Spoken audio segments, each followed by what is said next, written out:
પશ્ચિમી સુડાનના તરસીન ગામમાં ભારે તબાહી। ભૂસ્ખલનના કારણે 1000થી વધારે લોકોના મોત। ભૂસ્ખલનના કારણે આખું ગામ દબાઈ ગયું। ગામનો એક વ્યક્તિ માત્ર જીવિત નીકળ્યો। સંયુક્ત રાષ્ટ્રએ એનજીઓને મદદ કરવા માટે અપીલ કરી।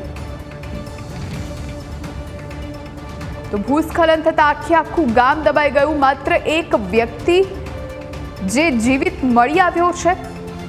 આ તરફ સંયુક્ત રાષ્ટ્રએ એનજીઓને મદદ માટે અપીલ પણ કરી છે। પશ્ચિમી સુડાનના તરસીન ગામમાં ભારે તબાહી મચી છે। આ ગામનું નામો નિશાન મટી ચૂક્યું છે। માત્ર ને માત્ર એક વ્યક્તિ જે આખે આ ભૂસ્ખલનની ઘટના બાદ જીવિત નીકળ્યો છે।